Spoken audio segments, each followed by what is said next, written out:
안녕하십니까. 이번 저널 미팅 발표를 진행하게 된 석사과정 이화한입니다. 이번 논문은 Effects of Binaural Beats on EEG and Reaction Time While Driving입니다. 전해명은 웹올로지이며 임팩트 팩터는 1.65, 휴먼 컴퓨터 인터페이스 분야에서 Q3에 해당하는 저널입니다. 본 연구의 전월 및 임팩트 팩터는 이전에 리뷰했던 논문들보다 낮으나 바이너럴 비트가 주로 수면의 질을 향상시키는 데 사용된 것이 아닌 운전 중 반응 속도를 증가시켰다는 점과 뇌파 측면에서도 변화가 있었다는 점이 흥미로워 선택하게 되었습니다. 추가로 이전까지 바이너럴 비트와 관련된 논문을 주로 리뷰하며 바이너럴 특성에 대해 계속 이야기를 했었으나 다시 한번 간단하게 바이너럴 비트에 대해서 설명을 드리도록 하겠습니다. 우측 그림과 같이 좌우 양측에 서로 다른 주파수를 일정한 톤으로 주게 되면 우리 뇌에서 그 주파수의 차이만큼을 인지하게 되며 이처럼 실제로는 들려주지 않지만 인식하게 되는 제3의 소리를 바이너럴 비트라고 명칭합니다. 메소드입니다. 본 연구에서 사용된 바이너럴 비트는 총 4가지 타입이며 우측 상단의 표로 나타낸 것과 같이 190Hz를 기준으로 생성되었다고 합니다. 이를 고려한다면 2Hz의 경우는 좌우의 주파수가 191, 189이어야 할 것 같으나 190과 188을 사용한 이유에 대해서는 따로 기술되어 있지 않아 확인이 불가능하였습니다.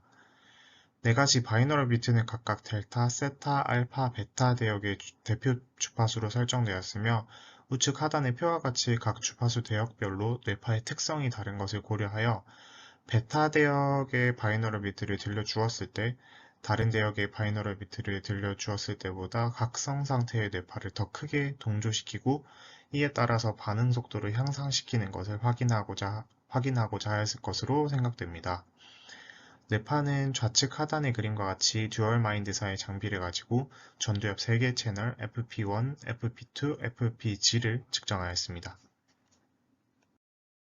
실험에 총 6명의 여성 피험자를 모집하였으며 해당 피험자들은 운전면허를 딴 지 3년이 되지 않은 상대적으로 운전에 미숙한 피험자를 모집하였습니다.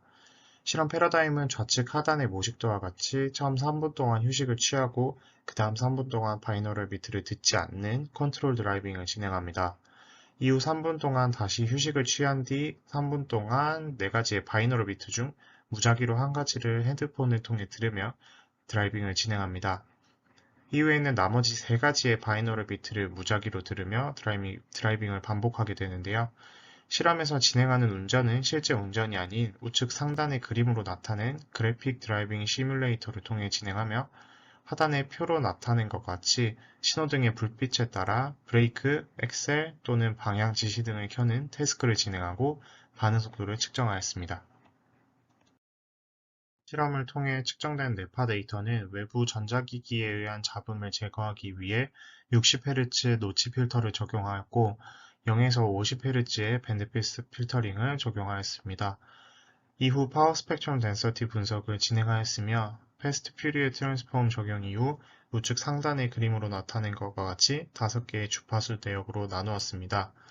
이후 노멀라이제이션을 적용하여 각각의 주파수 대역 파워를 비율로 나타내었습니다. 다음으로 반응 속도 결과입니다. 반응 속도를 시간 단위로 나타내지 않고 점수로 변환하여 나타내었으며 값이 높을수록 반응 속도가 빨랐다라고 이해하시면 됩니다. 좌측 표와 우측 그래프로 나타낸 것과 같이 바이너럴 비트를 들려준 모든 조건에서 바이너럴 비트를 들려주지 않은 컨트롤 조건보다 RTS, 리액션 타임 스코어 값이 높음을 볼 수 있으며 그중 6Hz의 바이너럴 비트 조건이 가장 높음을 확인하였습니다.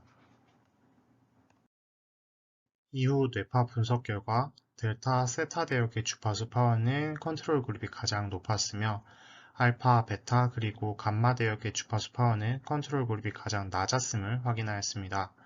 또한 그중 세타와 베타 대역에서 유의미한 통계차를 확인하였는데요. 이는 고도의 집중력과 각성 상태를 필요로 하는 상황이므로 합리적인 결과라고 생각됩니다. 이는 그래프를 통해서도 확인이 가능하며 좌측의 세타 파워는 컨트롤 그룹이 모든 바이너럴 비트 그룹보다 통계적으로 유의미하게 높음을 나타내며 우측의 베타 파워에서도 모든 바이너럴 비트 그룹이 컨트롤 그룹보다 높음을 확인할 수 있습니다. 베타 파워에서 이 12Hz 그룹이 통계차가 발생하지 않은 이유는 표본의 수가 6명으로 비모수 통계를 적용하였기 때문으로 보이며 N수가 증가한다면 충분히 통계차가 발생할 것으로 생각됩니다.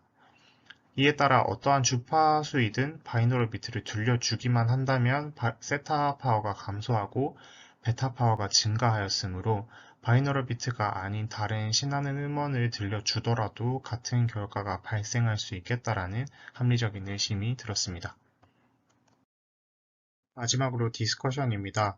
본 연구는 운전 중 바이노럴 비트를 들려줌으로써 운전 중 가장 중요한 요소인 반응 속도의 변화를 확인하였고, 또한 뇌파 데이터를 측정하여 분석함으로써 주로 각성 상태나 운동 활동을 할 때 나타나는 베타 대역의 주파수 파워의 증가를 확인하였습니다.